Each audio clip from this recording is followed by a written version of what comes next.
Baik, Ibu, terima kasih. Sebelumnya mohon maaf sudah mengganggu waktu Bapak Ibu di sini. Saya akan memaparkan terkait pemanfaatan aset yang ada di lingkungan sekolah kita. Di sini maksud saya ingin meminta dari Bapak Ibu pendapat dari rekan-rekan barangkali ada masukan terkait bagaimana pemanfaatan aset di lingkungan sekolah kita.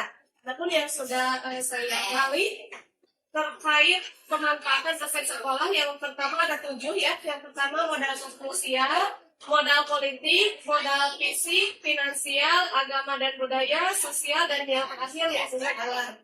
Adapun yang pertama ini modal manusia. Alhamdulillah di sekolah kita sudah memiliki guru yang memadai. Sekolah kita tersedia guru yang memadai, jumlah guru ada 11 orang, terdiri dari kepala sekolah 1, guru agama 1, guru seni budaya, guru mulak, kemudian guru olahraga, operator teknis, dan terdapat juga guru kelas 6. Jadi alhamdulillah kegiatan pembelajaran dapat terlaksana karena gurunya sudah memadai, dan juga pendidikan dari gurunya sudah mayoritas S1, dan juga terdapat salah satu orang dari kita yang sudah berpendidikan S2, dan itu sangat mendorong sekali sekolah kita untuk kemajuan pendidikan dan sebagai inisiator di sekolah kita.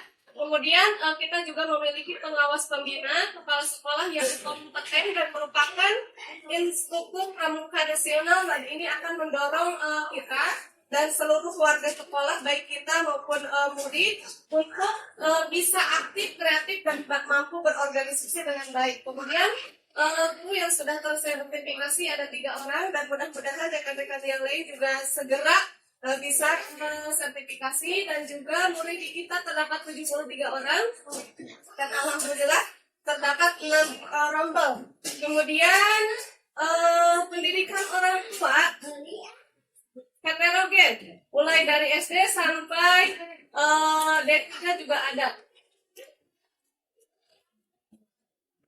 Berikutnya modal politik. Nah, adapun modal politik ini terdiri dari kebijakan kepala sekolah, dan juga sekolah kita berdekatan dengan praktek bidan, dan terdapat perawat yang terampil, dan ini akan mendorong kita untuk kerjasama dengan mereka di bidang kesehatan siswa di sekolah, contohnya program BIAS, imunisasi, pemeriksaan dini seperti gigi, mulut, mata, seperti itu. Kemudian berdekatan dengan bangunan PAUD, di mana ini memudahkan kita untuk merekrut siswa baru.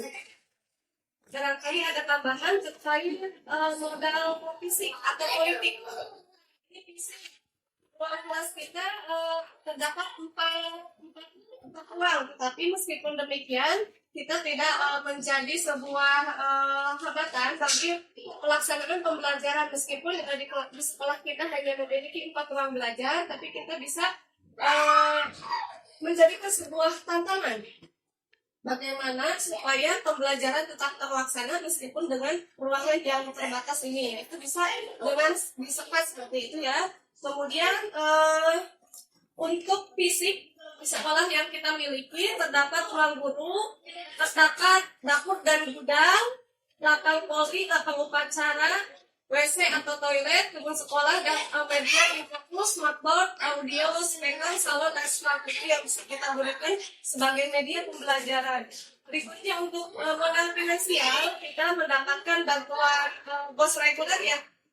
Kemudian ada lagi ibu pendatangan terkait finansial, apakah sekolah kita memiliki pemasukan lain selain dari bos reguler? Dari dorong untuk orang tua. Terima kasih. Ini dengan adanya bos reguler ataupun donatur dari orang tua, kita bisa memanfaatkan untuk kegiatan operasional sekolah seperti administrasi, ATK, dan sebagainya. Dan untuk beberapa kegiatan kita memiliki donatur dari orang tua seperti itu. Kemudian untuk berikutnya ada modal agama dan budaya. Nah, kebetulan lingkungan sekolah kita ini berdekatan dengan TPI, terdapat dengan berdekatan dengan Gembyung yang di sebelah atas, dan juga ada warga yang memiliki seni yaitu kan wayang golek, dan juga masyarakat sekitar kita di sekolah kita ini masih kental dengan adat istiadat. Nah, ini bisa kita manfaatkan aset ini sebagai pengembangan diri siswa, misalkan bidang kesenian bisa kita manfaatkan bekerja sama berkolaborasi dengan pemilik grup seni. Kemudian untuk aset tokoh agama juga kita bisa manfaatkan dalam kegiatan-kegiatan yang berkaitan dengan keagamaan seperti perayaan Maulid Nabi, Rajaban, dan sebagainya. Berikutnya ada aset yang keenam yaitu sosial. Nah, kebetulan sekolah kita juga berdekatan dengan permukiman warga dan juga dekat dengan jalan desa atau lokasi sekolah kita alhamdulillah strategis, sehingga memudahkan siswa maupun kita sendiri untuk berangkat ke sekolah itu dengan mudah. Kemudian kita juga beruntung berada di lingkungan permukiman warga, sehingga ketika jam istirahat warga bisa membantu untuk mengawasi anak-anak kita dalam kegiatan di luar sekolah. Kemudian yang terakhir ada lingkungan alam. Nah, lingkungan sekolah kita kebetulan melihat dari sisi kondisi geografisnya yang berada di dataran tinggi atau pegunungan, dekat perkebunan, persawahan, dan bernuansa pedesaan. Nah, ini dapat kita manfaatkan sebagai sumber atau media belajar siswa. Jadi siswa itu tidak hanya bisa belajar di ruang kelas saja, tetapi kita bisa belajar dari alam, dari lingkungan sekitar. Dan ini kebetulan mayoritas di sini penduduknya banyak yang bertani, ada petani gabung, petani gula aren, dan lainnya yang dapat kita manfaatkan juga untuk perkembangan atau inovasi di dalam pendidikan. Itu saja untuk pemaparan aset di sekolah kita.